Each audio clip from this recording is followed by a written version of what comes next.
क्रांतिकारकांना हे माहीत आहे की सुधारणा ह्या क्रांतीच्या मार्गातील अडथळे आहेत. महाराष्ट्रात खूप सुधारणा होती. म्हणून महात्मा फुले हे क्रांतिकारक आहे. क्रांतिकारक त्यांचं काम आहे. देशात नव्हे जगाच्या पाठीवर त्यांचं क्रांतिकारक. म्हणून लक्ष्मण शास्त्री जोशी तर्कतीर्थ जे होते ना, ते मोठे साहित्यिक होते, मोठा मराठी विश्वातले मोठे. ते असं म्हणाले की महात्मा फुले या देशातल्या समाज क्रांतीचे आद्य प्रणेते आहे, असं तर्कतीर्थाने म्हटलं. त्या काळामध्ये पुण्यामध्ये खूप मोठमोठी वर्तमानपत्र होती. पुणे ऑब्झर्व्हर होतं, डेक्कन वीकली हे 2 वर्तमानपत्र होते. त्या वर्तमानपत्रांनी फुलेंची अशी महती केली की हिंदू समाजाच्या संस्कृतीमध्ये फुलेंनी नव्या युगाचा प्रारंभ केलेला आहे, असं वर्णन महात्मा फुले. क्रांतिकारकांना माहीत असते ज्योतिबा बाबासाहेब आंबेडकर हे क्रांतिकारक होते, हे समाज सुधारक नव्हते. त्यांना माहीत होतं की जुन्या ज्या इमारती आहे त्या कशा उद्ध्वस्त करायच्या आणि नव्या इमारती कशा बांधायच्या हे त्यांना माहीत होतं. त्याच्यामुळे ते क्रांतीच्या मार्गात. महाराष्ट्रामध्ये, देशामध्ये बोलघेवडे बोलणारे समाज सुधारक खूप होते. म्हणजे महात्मा फुले त्यांना काय त्यांना डठावायचे नाही. मोठमोठी लोक होती, लहान लहान नव्हती. रानडे समकालीन होते, आगरकर समकालीन होते, लोकहितवादी समकालीन होते. हे सर्व सांगायचे, बोलायचे, लिहायचे. बालविवाह बंद झाले पाहिजे, विधवांचे विवाह झाले पाहिजे, हे खूप लिहायचे वगैरे. रानडेची बहीण विधवा झाली, स्वतः रानडेची पहिली पत्नी वारली. तेव्हा महात्मा फुले असं म्हणाले की आता तुम्ही जे बोलता, तुम्ही जे लिहिता, तर चांगली संधी आहे. आता तुम्ही एखाद्या विधवेची विवाह करा.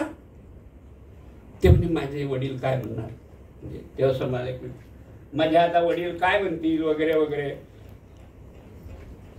32 वर्षाच्या न्यायमूर्ती रानडेनं 11 वर्षाच्या कुमारिकेशी लग्न केलं.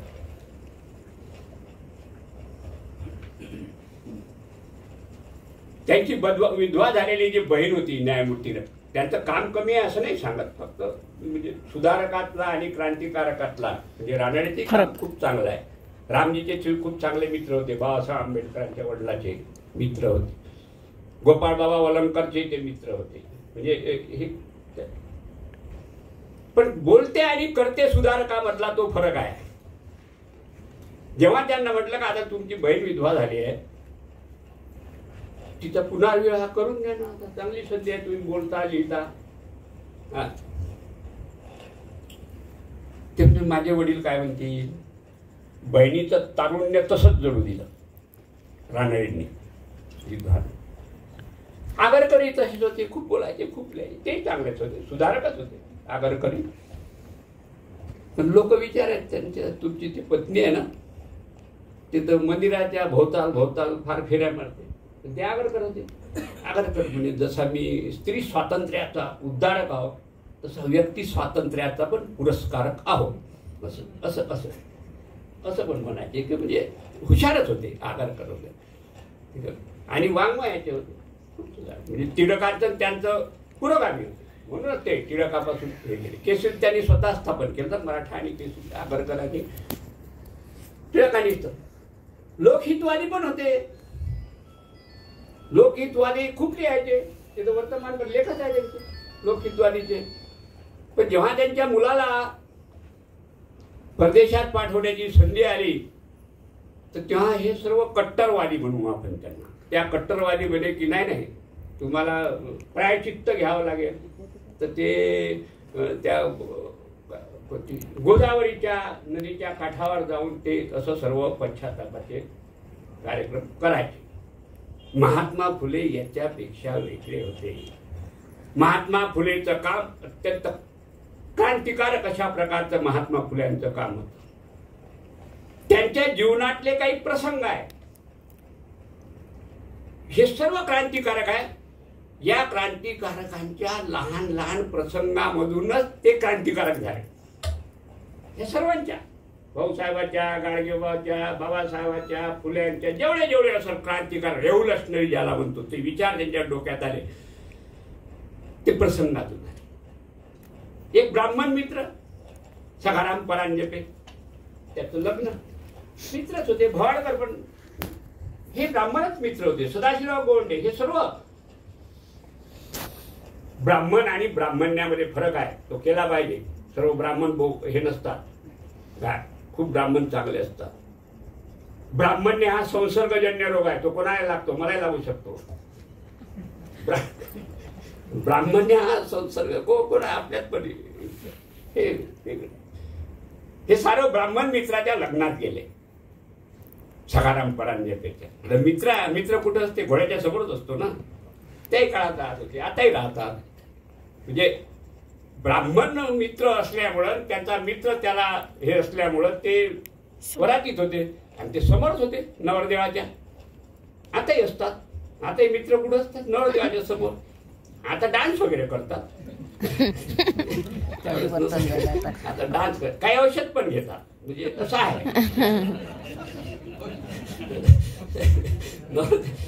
त्यावेळेस परांजपेच्या लग्नात आपण आपला मित्र आहे ब्राह्मण मित्र, आणि मग ब्राह्मण मित्राच्या ते समोर नाही राहणार का नवरदेवाच्या. एक कर्मठ माणूस गेला,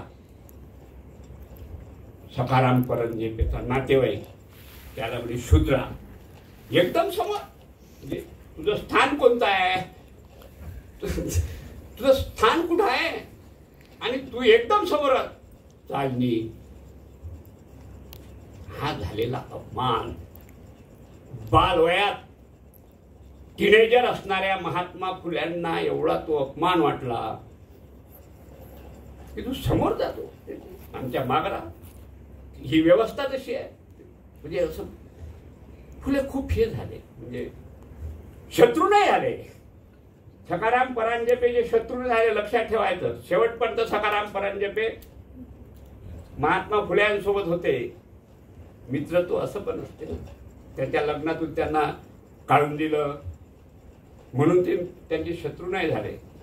घरी गेले, गोविंदरावला विचारले, हे काय माझा मित्र, हे कसं काय आहे,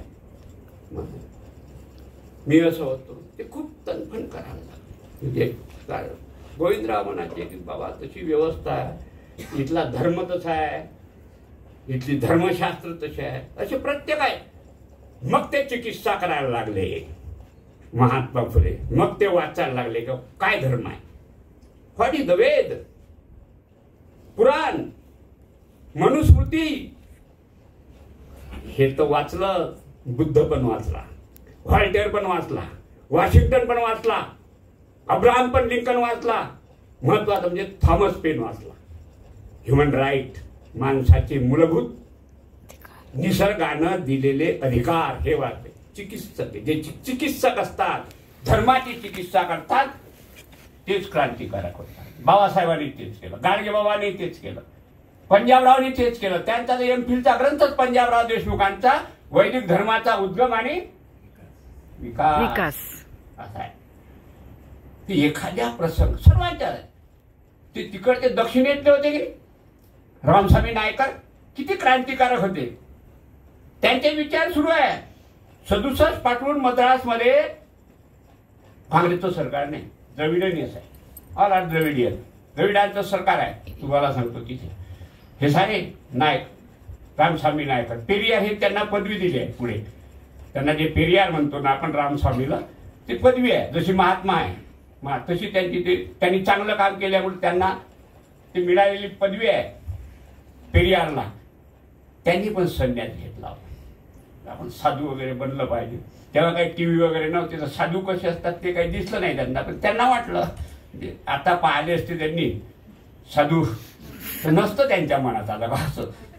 आता टीव्हीवर दिसतात की नाही आपल्याला, असं नसतं वाटलं ना. त्यांना वाटलं आपण संन्यास घेऊन काहीतरी धर्म कार्य करायचं म्हणून कुठे जायचं गंगेच्या काठावर बनारसला गेले 2-3 दिवसात डबा घेऊन गेले रामस्वामी नायकर. त्यांना वाटलं धर्मशाळेत तर फुकट जेवण मिळणार नाही तिथं. डबा संपला 2 दिवस झाले कोणी जाऊच नाही धर्मशाळेत 2 जण जायचे त्यांना परत करायचे की हे मेस तुझ्यासाठी नाही या धर्मशाळेतलं जेवण तुझ्यासाठी तर नाही हा बरं त्यांचा पेहरावा याच्यासारखा नाईक साहेबांसारखी दाढी असं. मग त्यांनी काय केलं खूप भूक लागल्यामुळे त्यांनी बाहेर गेले दाढी केली त्यांनी साफ झाले. मग आता तरी आपल्याला ब्राह्मण वगैरे समजतील लोक चांगले समजतील. पुन्हा गेले पुन्हा त्याला हाकललं मिशी थोडी काढली दिसली. रामस्वामी नायकर तिथून परत आले धर्माची चिकित्सा केली. हे धर्मशास्त्र काय याची चिकित्सा केली राम. हे सर्वांच्या जीवनातलं आहे. गांधीच्या जीवनात असंच आहे. क्रांतिकारक जे आहे ना ते असेच आहे. गांधी तिकडे गेले आफ्रिकेत दक्षिण आफ्रिकेत खटला लढायला बॅरिस्टर होते ना. एक अब्दुल्ला नावाचे त्याचे 2 हे होते गुजरातचे लोक ते दक्षिण आफ्रिकेत होते. त्यांच्या भावांचं इस्टेटचं भांडण होतं. ते एका भाऊ घेऊन गेला तिकडे दक्षिण आफ्रिकेत महात्मा गांधीजीला तिथं. ते एक दिवस काय झालं ते रेल्वेत बसले तिथल्या खटल्याची तिकीट काढली गांधीनं. तो इंग्रज होता त्या फटलाच्या डब्यात त्याला हाकलून दिलं. तू कसं आला यू आर ब्लॅक इंडियन वंशवाद रेस प्रॉब्लेम रेसिंग प्रॉब्लेम वंशवाद तू काळे आपण किती गोरे असले ते आपले काळेच म्हणतात. इंडियन ब्लॅक इंडियन म्हणजे असं म्हणतात गोरे गोरे इंग्रज असंच म्हणतात. यू ब्लॅक इंडियन गांधी म्हणे तिकीट फटलाची त्याला काढून दिलं उचलून मॉरिस पीटर्सबर्ग हे रेल्वे स्टेशन होतं हाकलून दिलं. ऍक्च्युअल त्याचं फेकून दिलं ते बेड वगैरे. त्या काळात ते असं काय होल्डर म्हणायचे भालेसाहेबांना माहिती आहे रेल्वेत प्रवास करताना सारख्या सारखं नव्हतं काही पुढे येतात वगैरे ते असं होल्डर राहायचं म्हणजे उचलून दिलं. गांधीनं विचार केला अरे मी ब्लॅक इंडिया याच्यासारखा यांच्या हॉटेलात नाही बोलतात याच्यासारखे म्हणजे असं सर्व आपलं तर माणूसच आहे ना ह्युमन बिईंग तरी मला असंच केलं. म्हणजे असे ते अनुभव आहे जीवनातले अनुभव. रात्रभर विचार केला. ते होल्डर फेकलं त्यांनी शाल पण नाही का जे काय असत ते पण नाही का थंडी इकडे जूनमध्ये खूप थंडी असते. 1893 जून 1893ची घटना तिकडे कुळकुळत राहिले पण चिंतन करत राहिले चिकित्सा करत राहिले की व्हॉट इज व्यवस्था काय आहे. रेसिंग प्रॉब्लेम आहे आपल्या देशात आहे. त्यांनी काय केलं तिथं की मग दुसरे ठरवलं काय स्ट्रगल करायचं कसं कसं समानतेसाठी आपण लढलं पाहिजे म्हणून त्यांनी तिथं नाताळ इंडियन काँग्रेसची स्थापना केली 1894. त्याचे ते कार्यवाद आहे. त्या कार्यवाद म्हणून त्यांना खूप वर्तमानपत्रांना लिहिलं की तुम्ही इंग्रज आम्ही तुमच्यासारखेच आहोत आम्हाला हातपाय तुमच्यासारखेच आहे हे सर्व आहे आम्ही तुम्ही आम्हाला तुमच्या हॉटेलात बसू देत नाही गोऱ्यांच्या तुम्ही आम्हाला रेल्वेत बसू देत नाही. हे काय बिहेव आहे माणसांचं माणसासोबतचं हे काय बिहेव आहे. ते वर्तमानपत्र क्रिटिक नावाचं वर्तमानपत्र होतं. पुढे त्याचे उपसंपादक जे डॉक्टर पोलक होते ना मिस्टर पोलक ते त्याचे पुढे मित्र झाले.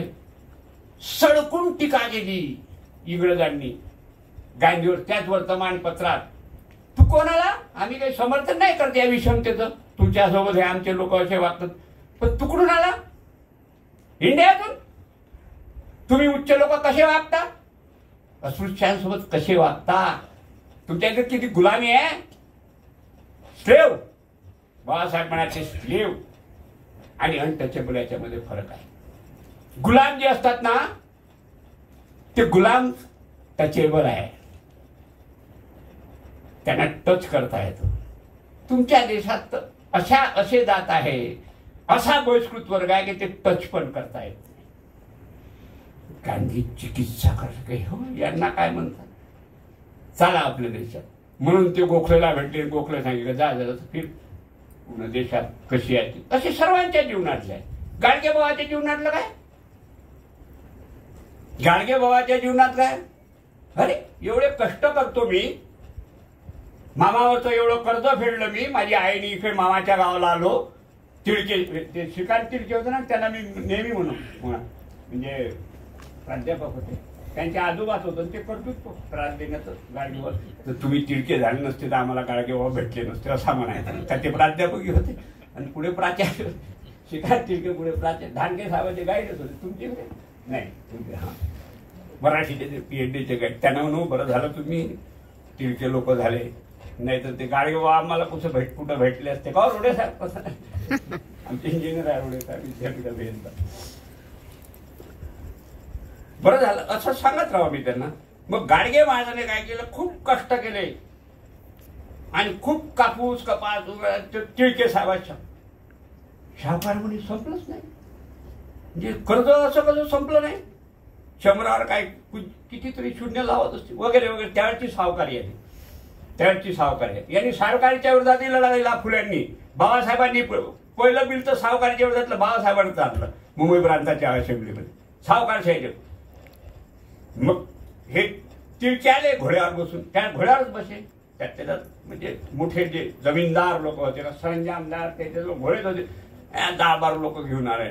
गाडगे बाबा तिकडे ते काय वखर वाहत होते. गाडगे बाबा काढली काठी, ये बरं पळाले, म्हणजे तिळकेचे पळाले. पण एक मेसेज दिला, त्याची चिकित्सा केली. जमीनदाराच्या विरोधात सामान्य माणूस उभा राहू शकतो, हा पण मेसेज आहे गाडगे बाबाचा. एक सामान्य गाडगे बाहेर डेबुजी राहतो, तो कोणी राहू शकते ना सरंजामशाहीच्या विरोधात. तिथं चिकित्सा केली का हे माझं एकट्याचं शेत नाही, माझ्या मामाचं. असं किती शोषण आहे. म्हणून ते बाहेर निघाले, म्हणून ते गाडगे बाबा झाले, म्हणून व्यवस्थेच्या विरोधात ते निघाले, त्या व्यवस्थेच्या विरोधात. म्हणून हे सर्व लोक आहे ना बाबासाहेबांच्या जीवनात तर प्रसंगच सगळा, म्हणजे जे क्रांतिकारक असतात त्याचे ते लहानपणापासूनच आहे. कोणी त्याचा केस नाही कापत, ते गोरेगावला पायी पायी जातो. ते आमचे गाणे पण आमच्या लेखकांनी लिहिले आहे. बाबा काय गाडीवाले बाबा, गाडी पायी चालला, एवढा आहे ना त्याच्या एवढा माणूस. हा एवढ्या लहानपणी बालवयात रात्री झाली, त्याला कोणी गाडीत घेत नाही, बैलबंडी, म्हणजे असं हे सर्व क्रांतिकारक रेव्होल्युशनरी जे आहे. राजा राममोहन राय सुद्धा स्वतःची वहिनी ती नाही म्हणत होती. त्याचा मोठा भाऊ जो होता राजा राममोहन, जगमोहन, त्याची तो जेव्हा वारला तेव्हा त्याची पत्नी सती हे तिच्या विव्हळणं, तिच्या टिंकाळ्या राजा राममोहन. मग तो बाहेर निघाला की नाही सतीची चाल बंद आहे. असे आयुष्यातले हे प्रसंग. मग फुल्यांच्या लोक याचं करायचं काय, ही जी व्यवस्था आहे या व्यवस्थेचं काय बदलावं. माणूस दोषी नाही, त्यांनी सर्व धर्मशास्त्र वाचले, शास्त्र वाचले, धर्माची व्यवस्था वाचली आणि मग त्यांच्या लक्षात आलं हा कावा आहे. हे जे शास्त्र आहे हे षडयंत्र आहे.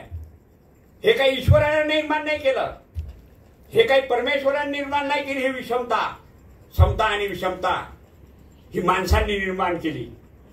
आणि हे माणसांनी निर्माण जे केलं ते माणसालाच बदलवता येते. निघाले बाहेर. गोविंदरावनं काढून दिलं तरी घाबरले नाही, बापानं काढून दिलं. महात्मा सावित्रीबाईला घेऊन निघाले, बाहेर निघाले. याच्यासाठी पहिलं काम काय केलं की अतिशूद्र आणि स्त्रिया, कारण ते अवर्ण होते. स्त्रियांना कोणता अवर्ण, वर्णाश्रम व्यवस्थेत नव्हत्या महिला, स्त्रिया नव्हत्या आणि अनटचेबल सुद्धा वर्णात नव्हते. अतिशूद्र आणि शूद्रांसाठी केलेलं काम आणि महिलांसाठी केलेलं काम हे अत्यंत मोलाचं आहे. तो पाया आहे भारतीय लोक संविधानाचा, तो लोकशाहीचा पाया आहे, समतेचा पाया आहे, स्वातंत्र्याचा पाया आहे. महात्मा फुल्याचं ते काम पहिलं त्यांनी काय केलं. मग त्याच्या मागं काय आहे त्यांना लक्षात आलं का? अज्ञान. लोक शिकले नाही. काही शिक्षण हे एक अधिकार होता, एका व्यवस्थेचा भाग होता. सर्वांना शिक्षणाची अधिकार नव्हता. अज्ञान त्याच्या लक्षात आलं. मग त्या लक्षात विद्येविना हे आहे, तुम्हाला माहित आहे. मग ते काही मी म्हणत नाही विद्येविना मती गेली वगैरे, म्हणजे हे अज्ञान आहे, अडाणपणा आहे. मग यांना शिकवलं पाहिजे. क्रांतिकारक निर्णय 1848 मध्ये कार्ल मार्क्सनं तिथं सोशालिस्टांचा जाहीरनामा लिहिला, इंग्लंडच्या लायब्ररीमध्ये लिहून.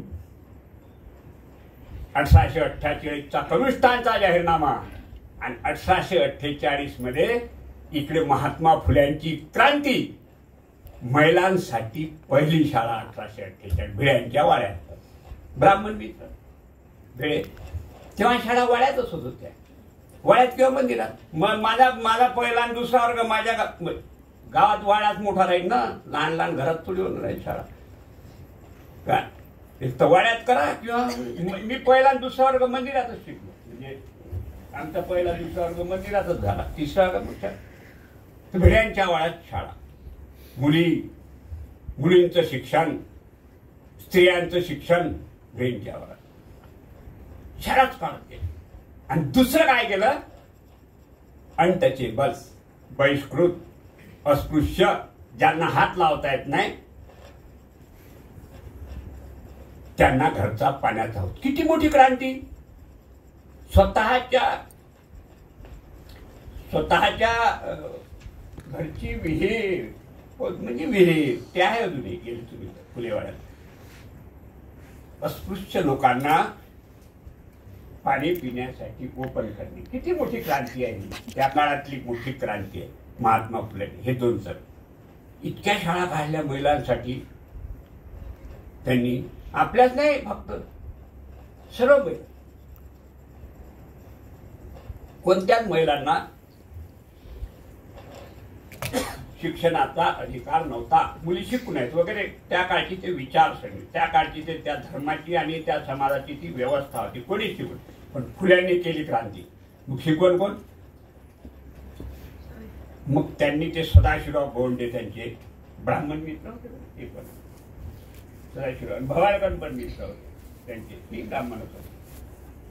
गोवंडेची नुकतीच बदली झाली होती नगरच्या याच्यामध्ये, जस्टिसच्या जिल्ह्याच्या कचेरीमध्ये बदली झाली होती. त्यामुळे ते तिथं गेले. तर त्यांची पत्नी पण होती, म्हणजे गोवंडेची सरस्वतीबाई. त्यांनी ठरवलं का आपण या दोघीला शिकवायचं, मास्तरीन करायचं त्यांना. ते फरारबाईची शाळा वगैरे पाहायला गेले. त्यांनी सिलेबस पाहिला तिथं. यांचं काय आहे ते, कारण ते ख्रिश्चन मिशनरीची शाळा होती, ते अमेरिकन ख्रिश्चन मिशनरीची शाळा होती. त्यांच्यात पण फरक आहे. अमेरिकन मिशनरी आणि इंग्लंड मिशनरी यांच्यात पण तो फरक आहे. मग त्यांनी ते तिकडून पाहिलं. आणि मग त्याच्याप्रमाणे ते 1848, 1851, 1852 शाळा, इकडे शाळा, तिकडे शाळा, तिकडे शाळा काढल्या. पहिली परीक्षा 1853 मध्ये झाली. पुण्याचं नुकतंच कॉलेज स्थापन झालं होतं, ते पुण्याच्या परिसरात, म्हणजे कॉलेजमध्ये झाले पुण्याच्या. त्याचे प्राचार्य मेजर कॅन्डी होते. मेजर कॅन्डीला लिहून ठेवलं की जेव्हा ह्या मुली परीक्षेला आल्या, लोक पाहायला आली. सरप्राईज. ह्या पोट्ट्या म्हणजे त्यांचं वाक्य, माझं नाही बरं. म्हणजे ह्या मुली आपला टाकून देऊतच होतं. पाहिला का आपण? पाहिला ह्या पिढीत नसून पाहिला, नवीन पोरांनी. पण त्या टाक आणि दौत घेऊन, पाठी घेऊन चालल्या आपल्या परीक्षा द्यायला. मेजर कॅन्डी लिहितो की आमच्या कॉलेजच्या परिसरामध्ये 3000 लोक पाहायला आले. सरप्राईज मेजर कॅन्डीचा आहे. आणि बाहेर तर खूपच खूप होते. रेव्होल्युशनरी डिसिजन आहे. महत्व, ही रेव्होल्युशन आहे स्त्रियांसाठी. खूप मोठं काम आहे महात्मा फुले. खूप लोक हळहळ करत होते, म्हणजे हळहळ करतात, अरे रे वाईट झालं म्हणतात. फुलेचं तसं नव्हतं, सावित्रीबाईचं तसं नव्हतं. ते तो त्रास वगैरे तुम्हाला माहीत आहे. सावित्रीबाईला कसा झाला ते मी सांगत नाही, ते तुम्हाला माहीत. आता एक फुल्यांचं पत्र त्यांनी त्यावेळेच्या मुंबई प्रांताच्या अवर सचिवाला लिहिलं होतं. ते आता अवेलेबल झालं याच्यामध्ये, आरक्यू मध्ये अवेलेबल आहे ते पत्र. त्या आरक्यू मध्ये एक काशीबाई 1863 मध्ये जी होती तिच्याबद्दल लिहिलं. ती यांचे जे मित्र होते सदाशिव गोवंडे, 2 काशीबाई, आपल्याला एकच काशीबाई माहित आहे, ते जिचा मुलगा हे घेतला दत्तक. पहिली काशीबाई ते सदाशिव गोवंडेच्या त्या याच्यामध्ये विधवा होती. ती कामाला होती, घरकाम करायला वगैरे. एका बाजूच्या शास्त्रानं तिला फसवलं, एका बाजूच्या शास्त्री बुवानं फसवलं तिला, आळमार्गाला लावलं. ती गरोदर झाली. तिनं खूप प्रयत्न केला की आपण म्हणजे गर्भपात वगैरे करायचा, पण ते काही जमलं नाही. ते न जमल्यामुळे मग एका गोंडस बाळाला जन्म दिला. तिनं पाहिलं का आता समाज काय म्हणेल, माझं कुटुंब काय म्हणेल. तिनं काय केलं, आता स्वयंपाक करणारी जो ते चाकू आणला, त्या सुरा लिहिलाय, त्या पत्रात सुरा लिहिलाय. पण मी आता सुरा नाही, चाकू सांगतो, म्हणजे मॉडर्न याच्यात सांगायचं. म्हणजे एक सुरा घेतला, चाकू घेतला, त्याचा गळा चिरला आणि ते प्रेत विहिरीत टाकून दिले. ते प्रेत फुलेंचं पत्र आहे, अवर सचिवाला लिहिलेलं, 63 मध्ये, त्यात आरक्यू मध्ये आहे. वर आलं ते प्रेत. मग ते सर्व, तिला अटक झाली, FIR झाला, कोर्टात केस चालली. त्या काशीबाईला जन्मठेप झाली, काळ्या पाण्याची शिक्षा झाली. समाज हळहळला.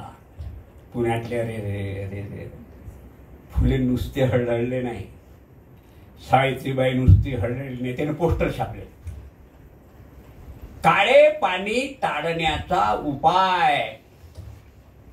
ज्या ज्या अशा असतील त्यांच्यासाठी बाल हत्या प्रतिबंधक गृह आहे, त्यांच्यासाठी माझा आश्रम आहे. नुसते पुण्यात नाही लावले, आळंदीला गेले, देऊला गेले, प्रचार केला. म्हणजे तीर्थ क्षेत्राच्या स्थळी वगैरे गेले, तिथं प्रचार केला त्यांनी. त्यांच्या घरात आकडा असा आहे, 35 ब्राह्मण विधवा आल्या. त्यांची बाळंतपण सावित्रीबाईनं एकटीनं केली. सावित्रीबाई त्यांची दाई पण झाली आणि आई पण झाली. हे महात्मा फुल्यांचं क्रांतिकारकत्व आहे, महिलांसाठी केलेलं जे महात्मा फुल्यांचं काम आहे. हंटर कमिशन आलं, शिक्षणच आहे ना, तेच महत्वाचं आहे, ज्ञानाचं कारण. मग हंटर कमिशन आलं. ऑक्टोबर 82 यांनी निवेदन दिलं, 13 निवेदन आली हंटर समोर. व्यवस्था पाहासाठी आली शिक्षणाची, म्हणजे कसं आहे भारतात. त्या लॉर्ड वेमिंग्टन मेकॉलेनं केली होती व्यवस्था 35 मध्ये शिक्षणाची आपल्या इथं. मग ते वुड डिस्पॅच आलं, सर चार्लस डिस्पॅचनं वुड डिस्पॅचचे ओपनला. वुड डिस्पॅचवरूनच विद्यापीठ झाली. भारताचे जे 3 विद्यापीठ आहे ना, त्याचं बेसिक वुड डिस्पॅच आहे. म्हणून 1857 मुंबई, मद्रास, कलकत्ता इथं पहिले विद्यापीठ आलं. मग आता 1857 नंतर आपली आंदोलनं पण सुरू झाली. म्हणून त्यांनी पुन्हा इंग्लंडनी पाठवलं की जा पहा काय शिक्षणाची व्यवस्था. मग हे निवेदन द्यायसाठी बरेच लोक गेले. मग 13 निवेदन होती. महात्मा फुले त्यात गेले. त्यांचं 19 ऑक्टोबर 82 निवेदन आहे हंटर कमिशन. 13 निवेदन. एकट्या महात्मा फुलेंचं महिलांच्या शिक्षणासाठी निवेदन आहे. बाकी कोण महिलांच्या शिक्षणाचा प्रश्न नाही उचलला. आणि खूप आहे, म्हणजे त्याच्यातले जर तुम्ही क्लॉज पाहिले निवेदनातले ते आहे, ते हंटर कमिशनचं निवेदन अवेलेबल आहे ओरिजिनल. खूप दिलं कसं त्यांना पण सांगलं की तुमचा सिद्धांत बदलावा. डाऊनवर्ड फिल्टरेशन थिअरी जी तुमची आहे की वरच्या शिकवलं का खालची झिरपते हे बदलावा. ते मेकॉलेने दिली होती. तर ह्या देश नाही तसा, एकदा शिकले का ते आपलंच पाहतात. म्हणजे वृत्ती आहे आपली, आपल्याची आहे. म्हणजे ते सर्व त्यांच्यात नाही असं नाही, प्रत्येकाला आहे ती वृत्ती. एकदा आपण शिकलं का जमलं आता आपलं. म्हणजे अशी अशी ते फुले म्हणाले का असं नाही. तुम्ही हे जे आहे ना तुमची डाऊनवर्ड फिल्टरेशन थिअरी एकदा वरचे शिकवले का खालच्या ते झिरपणार आहे. हे डाऊनवर्ड इथं नाही चालत. इथं पक्षपात आहे. वरचे लोक वरच्यातच पाहतात. इथं अनेक जात आहे, धर्म खूप आहे इथं. तसं नका चालू. त्यांनी दिलं का असं शिक्षक कोण असावे इथपासून हे पक्षपाती आहेत म्हणून. म्हणजे शिक्षण मास्तर कोण असावेत, शिक्षक कोण असावेत. मास्तरांची बरं एक हे आहे, बरं त्याची एक हिस्ट्री आहे. मास्तर म्हणजे पहिले अगदी पंतोजी शिकवायला यायचे, त्याला पंतोजी म्हणायचे. मग पंतोजीहून गुरुजीवर आले, गुरुजीहून मास्तरवर आले, मास्तरवरून आता काय सरवर आले, सरवरून शिक्षक. म्हणजे अशी आहे ते स्टेज आहे, स्टेज आहे त्या. म्हणजे पंतोजी शिकवत होते, जे पहिले शिकवत होते ना ते पंतोजी शिकवत होते. आणि इथचे मास्तर पक्षपाती आहे. शेतकऱ्यांचे पुरवठा कारण एक तर शिकू देत नाही. आला शाळेत का दुसरा कोणी आला बहुजनाचा कशाला शिकतं. ते वखर आहे चांगला, तुझ्या बापाची शेती आहे म्हणजे असं सांगायचं. त्याला काय म्हणतो आपण डिसमूड करायचे त्यांना. हे मास्तर असे नका लावू, शेतकऱ्यांचे लावा वगैरे असं ते सांगायचे की असे नका लावू. याच्यात त्याला पक्षपात करतात. म्हणजे नाही तर मग शळी दाखवतात. शळी लागे शमशम असं म्हणत होतं आपण. तो अण्णाभाऊ साठे 1.5 दिवस शाळेत गेला आणि त्या दुसऱ्या दिवशी असा टिपार लागला.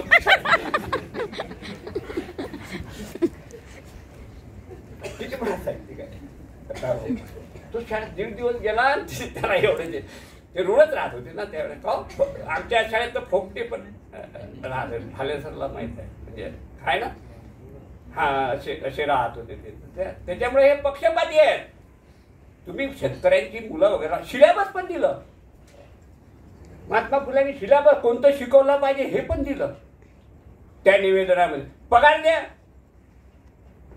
त्या काळात 1882 मध्ये फुले किती पुढे होते की शिक्षकांना पगारचा ट्रेनिंग द्या, प्रशिक्षित शिक्षक असले पाहिजे असं. हे खूप मोठं निवेदन. फुले नुसते ब्राह्मणांच्या स्त्रियावरच नाही गेले. शेवटच्या दशकात त्यांना असं वाटलं की आपण यांनाच काय दोष द्यायचा, आमचे काय कमी आहे. किती अन्याय करतात. ते पितृसत्ताक पद्धतीवर आले. शेवटच्या दशकामध्ये आहे ना 1880 ते 1890 हे त्याच्यावर हे जमीनदार वगैरे हे किती अन्याय करतात. महिलांवर, घरातल्या महिलांवर करतात अन्याय. पितृत्व हे सत्ताक दाखवतात, दादागिरी करतात, पक्षपातीपणा करतात. ठग आहे, दगाबाज आहे असे शब्द आहे त्याच्या बहुजनांचे. ठग आहेत, दगाबाज आहेत असे शब्द आहे. म्हणजे त्यांच्या शब्दात सांगायचं एक पत्नी केली का दुसरी, दुसरी केली का तिसरी. तीनच प्रतिवर्ता सांभाळायची का पत्नीनं, महिलेनं. तुम्ही चालले कुठे. फुल्यांचे शब्द आहे बरे. फुल्यांचे म्हणजे त्यांच्या शब्दात सांगायचं तर सांगून देतो. त्यांचे शब्द आहे एकीच्या उरावर दुसरी, दुसरीच्या उरावर तिसरी, तिसरीच्या उरावर याच्यावर. एकही माणूस त्या यमाच्या दरवाजावर उपोषणाला नाही बसला. यमराजाच्या एकही माणूस की माझी बायको वाचव असा एकही माणूस नाही. म्हणजे बाया बसल्या ते सावित्री सत्यवान सावित्री बरोबर आहे ना. काय सत्यवानाला वाचवण्यासाठी त्या यमराजापासून एक पण माणूस नाही बसला. म्हणजे महिलांनी इतके महिलांवरचे अन्याय वेशीवर टांगले महात्मा फुल्यांनी आणि सावित्रीबाईंनी. एवढी मेहनत. अनेक शेतकऱ्यांचे प्रश्न पण खूप मांडले, कामगारांचे पण प्रश्न. बोर झाले म्हणजे सांगा, हा मी बंद करीन मग. शेतकऱ्यांचे प्रश्न मांडले, कामगारांचे प्रश्न मांडले. सयाजीराव गायकवाड आहे ना, हे पुण्यात त्यांचा गायकवाडवाडा होता. तो त्यांनी चिमणाबाईसाठी बांधला होता. त्यांची पत्नी होती. ते यायचे, ते तर बडोद्यात होते, पण पुण्याला ते येत राहायचे. तो गायकवाडवाडा पुढे जो लोकमान्य टिळकांनी घेतला 1905 मध्ये, तो विकत घेतला टिळकांनी. त्याचेही प्रवाद आहेत.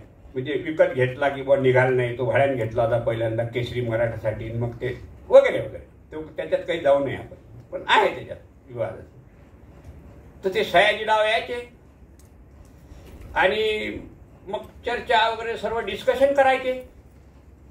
मग त्यांना एक पार्टी दिली काही मित्रांनी. त्याच्यात न्यायमूर्ती रानडे आले. 1885 ची घटना. न्यायमूर्ती रानडे आले. मग चर्चा सुरू. तिथं भाषण वगैरे झाले सयाजीरावच्या समोर. रानडेंनी भाषण केलं. अस्पृश्यता आणि जातीभेद आता काही तेवढा राहिला नाही 1885ला म्हणाले. आणि शेतकऱ्यांची जी स्थिती आहे ना, ते 25 वर्षापेक्षा आता सुधारली आहे आपली. इतके भांडले महात्मा फुले. जस्टिस आहे की काय, अभ्यास नाही करत, आधी नाही करत. म्हणजे कालच पेपरात आहे, एका जस्टिसनं 250 निर्णय कॉपी पेस्ट करून दिले.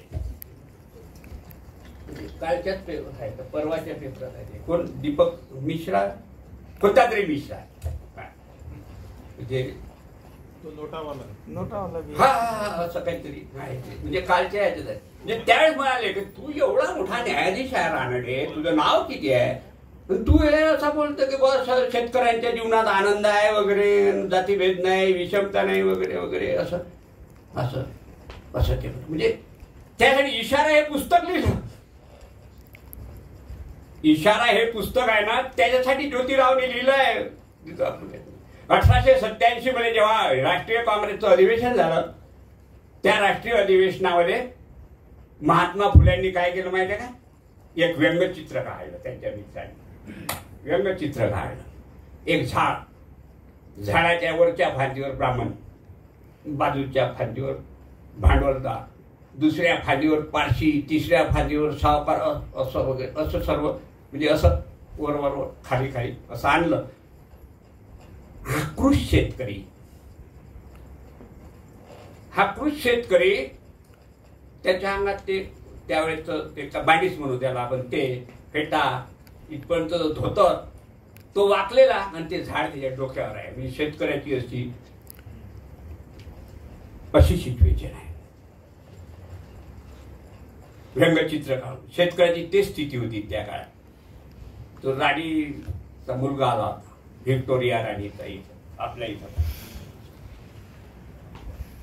पुण्याला आला. त्याच्या आईनं पाठवलं त्याला, जा काय आहे तर इंडियाच्या लोकांचं काय म्हणणं आहे वगैरे वगैरे पहा, असं असं सांगितलं. तर त्याचा पुण्यात खूप मोठा सत्कार घेतला. तिथं एक टाउन हॉलमध्ये तो कार्यक्रम होता. खूप लोक गेला. तर राजपुत्रच आहे, कॅनॉट ड्यूक, राजपुत्र आहे राणीचा मुलगा, ड्यूक ऑफ कॅनॉट. खूप लोक आहेत. याच्या समोर जात, म्हणजे तो सूट घालून असेल ना, टाय वगैरे, ज्याच्याजवळ नव्हतं त्यांनी उसने घेतले, टू टाय सूट घालून समोर बसले. फुले गेले, महात्मा फुले. महात्मा फुलेला इन्व्हिटेशनच होतं. ते इन्व्हिटेशन होतं तर ते गेले. ते हे गेले, ते अशी बाडी, धोतर, मंडळ वगैरे, फेटा. पहिले दारावर चढवलं, कोण येऊ दे नो, कोण अडवून, हा कसा हे कोण आहे एवढा मोठा, राणीचा मुलगा, त्याचा हे आहे. आणि तो आला. तर त्याच्यामुळं पण त्यानं पत्रिकाला त्याच्या मित्रानं अरेंज केलं होतं त्यांच्या. आणि मग बस तिथं फुलेंचं भाषण झालं. फुले म्हणाले यांच्याकडे नका भाऊ, हे जे टाय सूट घालून हे काही शेतकऱ्याचं प्रतिनिधित्व नाही. या देशातले शेतकरी पाहायचे असेल तर माझ्याकडे पहा. या देशातला शेतकरी आहे, त्यांचे हाल आहे तुमच्या, सांगा व्हिक्टोरिया राणीला काही या शेतकऱ्यांसाठी काही केलं पाहिजे. खूप कालवे काय बांधले, काय काय काय नाही बांधलं. पाणी द्या, त्याचा टॅक्स कमी करा, खूप खूप केलं शेतकऱ्यांसाठी महात्मा फुल्यांनी. तुम्ही ते काय म्हणतो शेतसारा कमी घ्या, दुष्काळ असेल तर तुम्ही माफ करा, असं खूप. त्यांना पाणी द्या इरिगेशनसाठी, शेतकऱ्यांच्या मुलांसाठी सवलती द्या, शिष्यवृत्ती द्या, ते शिकले पाहिजे, शिष्यवृत्ती देऊन शिका, असं खूप काम शेतकऱ्यांसाठी महात्मा फुले. कामगारासाठी, स्त्रियांसाठी, दलितांसाठी, शेतकऱ्यांसाठी, कामगारासाठी पहिलं निवेदन 1884 मध्ये कारखाना आयोगासमोर फुल्यांचा आणि नारायण मेघाजी लोखंडेचा, ते अवेलेबल आहे. 15 ऑक्टोबर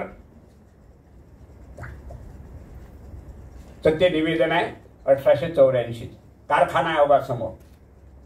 आज जे मागितलं ते फुल्यांनी त्यावेळेस मागितलं की हे जे कामगार आहे ना, ह्या कामगारांना तुम्ही जे सकाळपासून आहे संध्याकाळपर्यंत, सूर्यास्त होईपर्यंत यांच्या काही ड्युटी ठरवा. 14 तास काम करतात. पहिल्या ड्युटी ठरवा. रविवारची पगारी सुट्टी द्या, अर्धा तास विश्रांती द्या. आजारी पडला म्हणजे कामगार तर आजारात त्याला सुट्टी द्या. काय म्हणतात पे, त्याचं काही आहे एक आपल्या ह्याच्यात, आजारी असलं त्याला आजाराची रजा, वैद्यकीय रजा म्हणतो आपण. ही रजा हे सर्व कामगारासाठी केलं तर हे आहे महात्मा फुले. सर्व एकूण एक क्षेत्रामध्ये महात्मा फुलेंचा ठसा आहे. मग ह्या सर्व बाबासाहेबांच्या फुलेंच्या जी फलश्रुती काय, हे सर्व हिस्ट्री, रिझल्ट, फलश्रुती काय, हे रिझल्ट. हे इथं बसलाय डॉक्टर मोनाची, हा रिझल्ट. छोटे मॅडम, हे रिझल्ट आहे. आपण पण रिझल्ट आहे.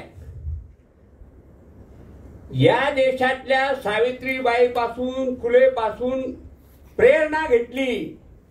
लेडी डॉक्टर नव्हत्या भारतात, 6 लेडी डॉक्टर झाल्या. रुक्माबाई राऊत, आनंदी गोपाळ जोशी, मुथू लक्ष्मी रेड्डी, कादंबिनी गांगुली, हेमवती सेन. किती त्रास झाला या बायकांना, नवऱ्यांनी किती त्रास दिला. आताही देतात, म्हणजे पहिले देतात मग कोल्ड होता, म्हणजे पैसे आला म्हणजे त्या काळात किती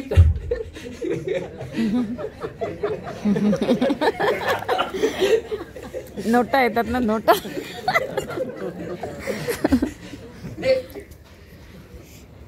किती त्रास देतात महिलांना. त्यांची जर तुम्ही आत्मचरित्र वाचली ना ह्या डॉक्टरांची, कोणी अमेरिकेत गेल्या डॉक्टरी घ्यायला, त्यांच्या प्रसूती, महिलांच्या प्रसूती पहिले जैन डॉक्टर करतो. एखाद्या व्हाईसरायनं डफरीन नाही ना, डफरीन फंड तयार केला. हे डफरीन आपलं ते त्याच्यातून आहे, अमरावती डफरीन हॉस्पिटल आहे, महिला त्यासाठी आहे. त्यानं व्हाईसरायनं त्याच्या पत्नीला सांगितलं की हिच्या नावानं फंड कलेक्ट करा. जसा गांधीजीनं टिळकांच्या यानं स्वराज्य फंड तयार केलं टिळकांच्या नावानं, तसं ब्राह्मण्य कोणाला सोडत नाही बरं. म्हणजे टिळकाला पण नाही सोडलं, माहित आहे का तुम्हाला. ब्राह्मणांना ब्राह्मण्य सोडत नाही, त्याचं प्रायचित घ्यायला लागते. टिळकाला सुद्धा आहे ना शेणाचे लाडू खाऊ घातले ब्राह्मणांनी, मुळा मुठ्या नदीच्या प्रायचित्त घ्यायला लावलं. काय तर ते तिकडे गेला, म्हणजे खटला लढायला गेलं ते समुद्र पर्यटन पाप, समुद्र पर्यटन पाप म्हणून त्यांच्या लहान मुलाचं लग्न होत नव्हतं. नुकतेच सुटून आले श्रीधरपंत, पुढे बाबासाहेबांसोबत गेले ते, म्हणजे 14ला सुटून आले की नाही जेलमधून, इंग्रजांच्या मंडाल्याच्या जेलमध्ये होते. त्यांना या लहान मुलाची खूप काळजी वाटत होती श्रीधरपंताची. पण ते आल्यावर म्हणे माझ्या लहान मुलासाठी मुली पहा, मुली. ब्राह्मण म्हणे तू तर ह्या भ्रष्ट झाला. ब्राह्मण्य म्हणालं, नाही ब्राह्मण नाही म्हणालं, ब्राह्मण्य म्हणालं. ब्राह्मण आणि ब्राह्मण आहे कट्टर सनातनी. तेव्हा तुम्हाला काय तुमच्या मुलाला कशा काय मुली पाहणार तुम्ही ते समुद्र मग काय करू सांगा. ते सिद्धरपंत राहू त्यांना नाही लग्न झालं तर पण ते आहे की नाही तेव्हा नाही तुम्हाला मग प्रायचित्त काय आहे प्रायचित्त तर म्हणजे मुला मुठा नदीच्या जाय नदीवर चाला आम्ही येऊ आम्ही मंत्र म्हणू काय आम्ही मंत्र म्हणू आणि मग गाईचं दूध त्याचं दही मग त्याचं तूप मग गाईचं गोमूत्र मग त्यात शेण मग त्याचे लाडू ते खाऊ घातले खाल्ले त्यांनी. तेव्हा आपल्या अमरावतीचे माहिती आहे का तुम्हाला श्रीधरपंताची जी पत्नी आहे ना ते कुठून सापडली मोरोपंत जोशीच्या सुनेची बहीण अकोल्याच्या बापटांची भाची होती ती मोरोपंताचा बंगला तुम्ही नसत पाहत जाऊन पाहिजे एखाद्या त्या आहे तिकडे म्हणजे सुधाताईचं जे घर आहे ना सुधाताईचा दवाखाना आहे तिकडून गेलं का ती दिला आहे मोरोपंत जोशी मोठा माणूस म्हणजे असं आहे ते. त्यामुळे या महिलांना काय सोडणार इतके त्रास म्हणजे ते रुक्मा ते आनंदीचं माहिती आहे ना आनंदीचं चरित्र आहे ना ते म्हणते अरे तू मला मी 13 वर्षाची होती तेव्हा तू मला त्या चुलीतलं काय लाकूड जळलेलं मला फेकून मारत होता. काय त्रास असत महिलांना. नाभिकाचा संप त्याचं पण निवेदन आहे फुल्यांनी दिलेलं. तो म्हणतो की अरे केस तर यांच्या डोक्यावरचं केस हे आभूषण आहे. महिलांचा तो केस म्हणजे अलंकार आहे. तिच्या मुखचंद्राची शोभा हे त्यांचे शब्द आहे बरं मुखचंद्र वगैरे फुल्यांचे शब्द आहे लिहिलेले. त्यांच्या मुखचंद्राची ती शोभा आहे.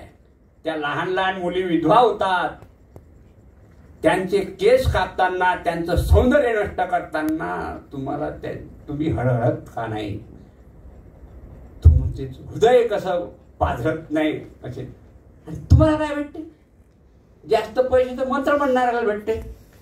तो मंत्र म्हणत राहतो तुम्ही काटत राहता केस त्यांचे. एवढ्या पैशासाठी किती शाप घेता. नाभिकांचा शब्द फुल्यांचं काम नाभिकाचं.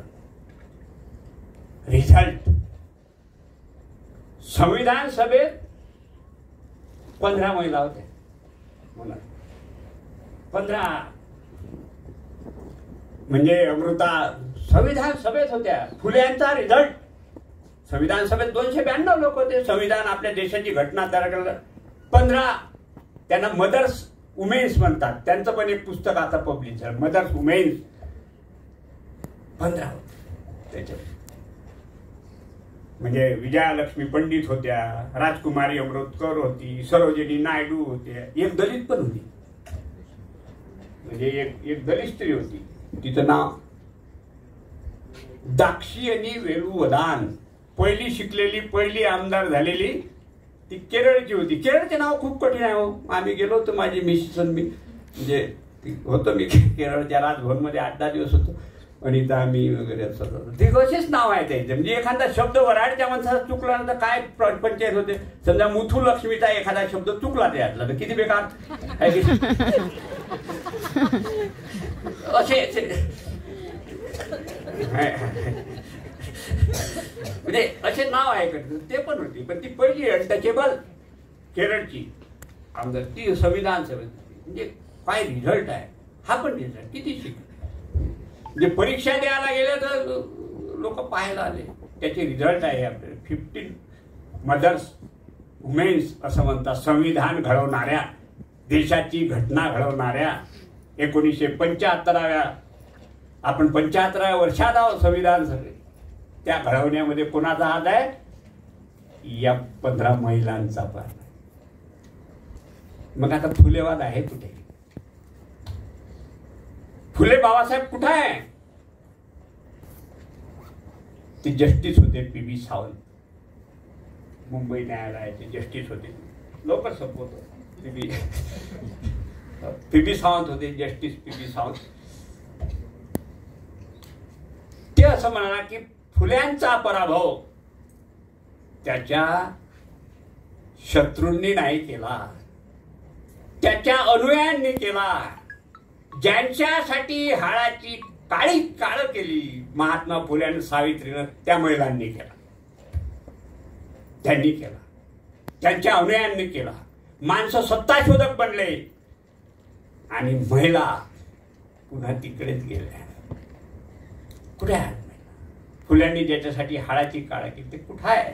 पुढे विसरले, लोक विसरले. एखादा कोणती महाराज येतो, एखादी शेरणी पुढे पुढे जाते, इतक्या शेरण्या तिच्या मागा मागकडे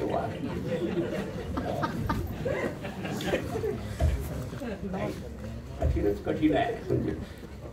फुलेवादाचा पराभव त्यांच्या अनुयायांनी केला. त्यांचे सत्ताशोधक होते. बाळासाहेब सांगायचे त्यांना, अरे नाही रे, तुमचं ते भास्करराव जाधवाला सांगायचे, जेधेला जवळकरलाही सांगायचे, असं नका. फुलेवाद मूर्तप्राय झाला होता. फुलेंची जन्मशताब्दी झाली तेव्हा एकाने साजरी केली नाही. केव्हा झाली जन्मशताब्दी? 1927 ला जन्मशताब्दी झाली. कोणीही साजरी केलेली नाही. फुले मृतप्राय झाले होते. बाबासाहेबांनी खाण्यावर 1928 मध्ये घेतले. आम्हीही सत्यशोधक आहोत. बाबासाहेबांनी आम्ही सत्यशोधक आहे. फुले बाबासाहेब आंबेडकरांनी जिवंत केले. आम्ही सत्यशोधकी आहोत असं. म्हणजे बाबासाहेब आंबेडकरांचा पण आपण पराभवाच्या उंबरठ्यावर आहो काय असं पण वाटत. विचारवंत आहे जोसेफ मॅझिनी, खूप मोठा इटालियन विचारवंत. त्याने एकत्र इटालियन की जोसेफ मॅझिनी. तो असं म्हणतो की महापुरुषांचे विचार हे अमर असतात हे खरं नाही. अमर्त्य असतात हे खरं नाही. महापुरुषांचे विचार सुद्धा मर्त्य होतात, अमर राहत नाही. कारण त्यांना जर त्यांचे अनुयायी वाहन, त्यांचे विचार वाहून येणारे वाहक मिळाले नाही तर महापुरुष पण मरतात. मित्र हो, आपल्याला असं वाहक व्हायचं आहे.